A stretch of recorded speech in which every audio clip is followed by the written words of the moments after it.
Now, I can see films that maybe like were more cult classics that weren't well received initially upon release, either critically or commercially. I can see like remaking those. I think that's the case with like Enemy Mine. So if y'all are unfamiliar, the 80s science fiction film Enemy Mine, which starred Dennis Quaid, I believe, and Louis Gossett Jr., that's being remade actually by Terry Matalas, who did 12 Monkeys and the recent Picard season 3. Now, I think that was definitely a box office bomb. It did not do well, but it's a very intriguing story. I remember watching it as a kid. I actually can't remember a lot of it. I need to rewatch it. So obviously, I'm a fan of Terry Matalas. Loved his work, especially on Picard season 3. I'm still very disappointed that I'm not hearing any news about what would have been a sequel series to Picard in Star Trek Legacy, which would continue the story of Seven of Nine as captain, and also Jack Crusher and all the new characters that were established in Picard season 3. So this is kind of bittersweet news. And I really hope that Paramount can get their act together and give the fans what they've been asking for and what critics loved. Critics and audiences loved Picard season 3. I think it would be an absolute mistake to not move forward with the new show. But anyway, so in the meantime, Terry Matalas has signed on for, I think, a Vision series for Marvel. I can't believe they moved forward with the Agatha show, which no one wanted or asked for, but here we are. And I don't know if even demand was high for a Vision series, but definitely would have been in more demand than Agatha, this weird character from the WandaVision show. Terry Matalas is tackling the remake of 1980s sci-fi movie Enemy Mine. The original movie starred Dennis Quaid and Louis Gossett Jr.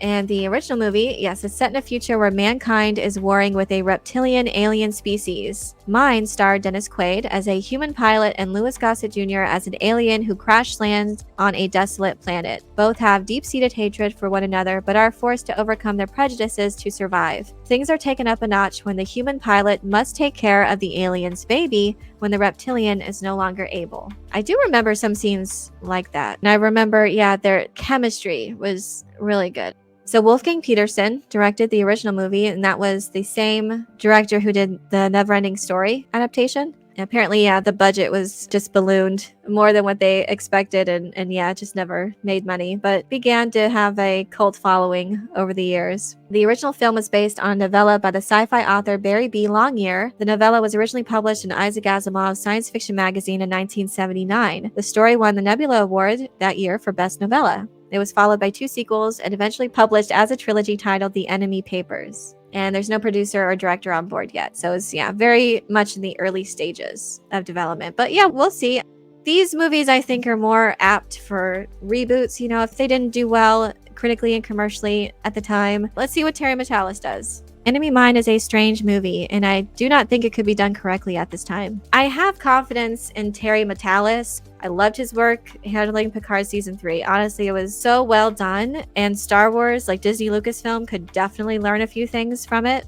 I think he's earned a little benefit of the doubt from me personally. It's definitely an interesting story, and I think the themes are good. They're important, timeless.